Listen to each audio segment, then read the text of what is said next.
I've always treated my closet as a place to dump all of my miscellaneous things: camping gear, travel bags, and network devices. No matter how many times I've tried to organize this space, it always ends up looking like a mess. That's because the existing built-ins were meant to store clothes and not gear. Hello, I'm Matthew Encina, and in this video, I'll take you through the process of how I rebuilt my closet from scratch.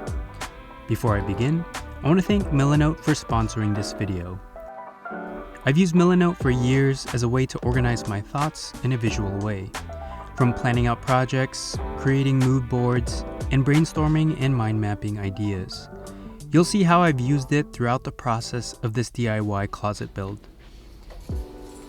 When I began this project, my goals for this space were to update the look of the closet to match the rest of my office, get rid of the old sliding doors and built-ins, and create a simple solution to store and hide all of my things. Once all of my goals were set, I moved into research. Before I know exactly what to build, I need to see what else is out there. I like to start by looking for inspiration on Instagram, Pinterest, and Dwell magazine.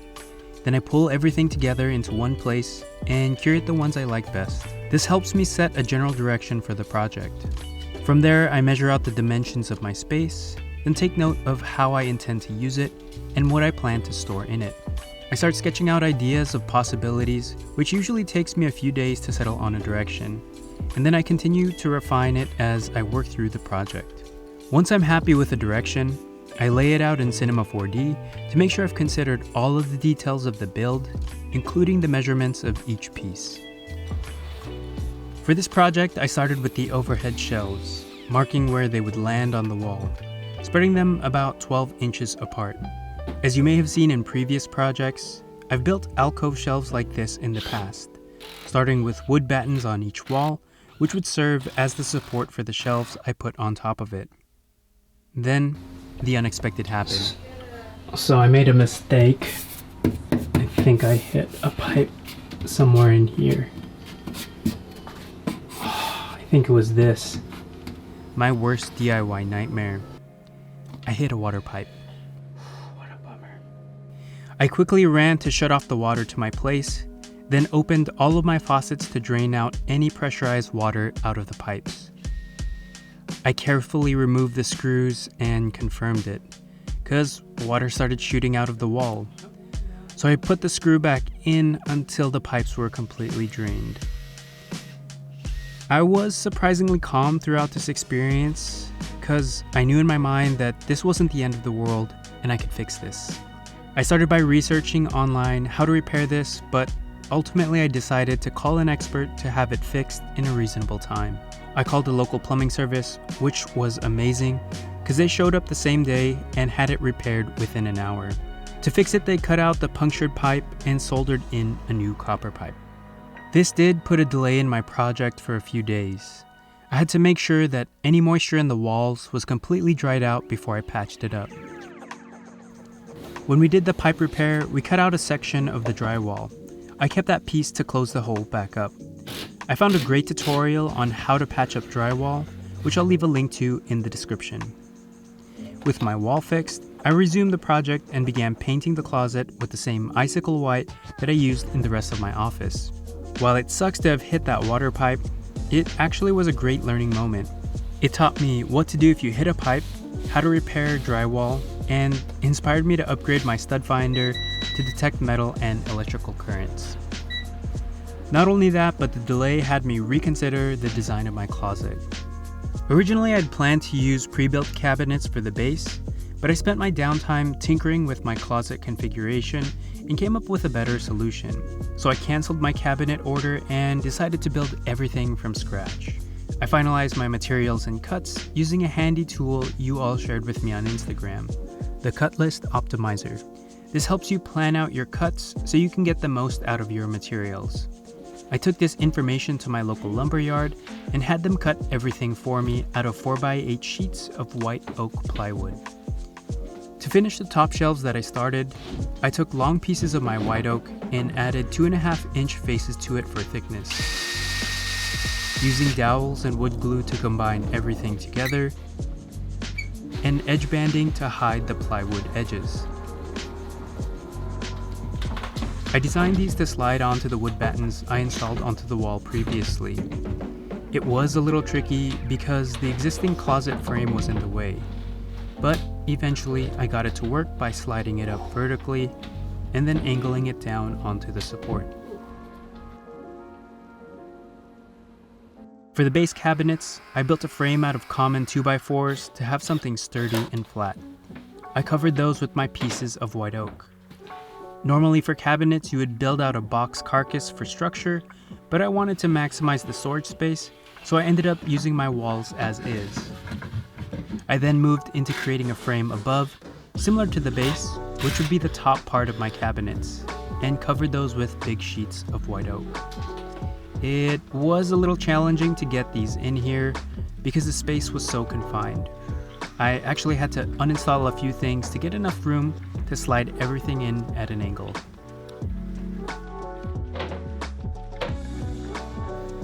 During my downtime, I found a great solution for doors I didn't even consider. Instead of installing the typical hinge doors, I discovered these tracks to install sliding doors. To attach these tracks to the wood, I used liquid nails, which is a super strong adhesive that can bind almost anything together. I had to install one set of tracks directly to my ceiling, and because I didn't want to damage it, in case I wanted to remove it later, I used a hot glue gun to secure it. I don't know how long it will hold up over time, but the track is fairly lightweight. The doors themselves are a 1/4 inch white oak plywood. I did a dry fit of the pieces to make sure they all fit snugly into the track.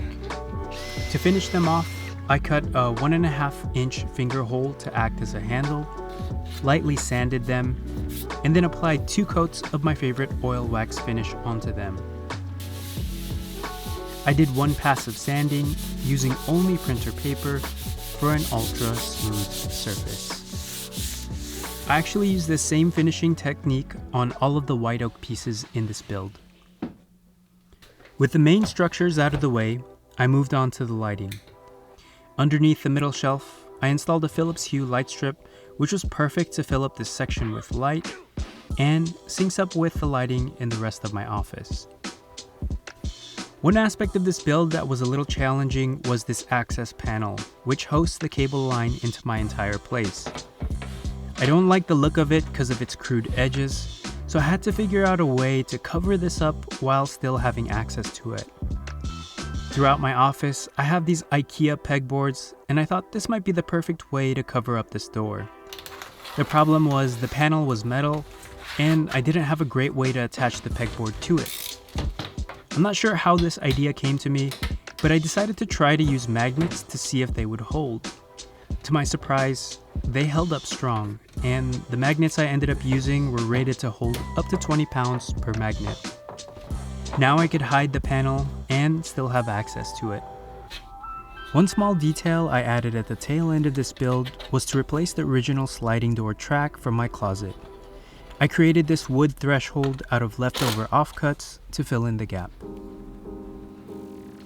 Moving on to the last part of this project, setting up my network devices. This includes my modem, wireless router, and Ethernet switch, a UPS for backup power, my Philips Hue hub, which controls all of my smart lighting, and a network-attached storage device where I archive all of my video projects. Because the wiring of all of this can get a little complicated, connecting to my computers across the room, I used Milanote to quickly map out where everything would go and what was connected to what. I wanted to minimize the visibility of my devices and cables, so I drilled a hole and installed a grommet to route cables through it. Then I wrapped the rest in a white sleeve to keep everything looking clean. Here's one last look at the closet before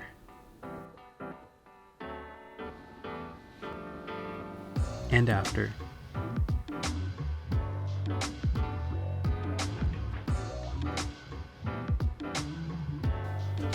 This project was one of the most complicated ones I've tackled to date. There were so many variables to consider, and I ran into so many unexpected delays. That being said, I'm so happy with how it turned out. Thank you again to Milanote for sponsoring this episode. If you haven't used it yet, click on the link in the description to give it a try the next time you need to sort out your ideas and plan your next project. This video is part of an ongoing home office update series. If you haven't seen the other episodes, I'll link the playlist below. In the next episode, I'll give you a complete office tour and show you how I work in it. Hit the subscribe button if you want to follow along. If you have any questions, ask, and I'll do my best to answer them. With that out of the way, it's time to get back to work.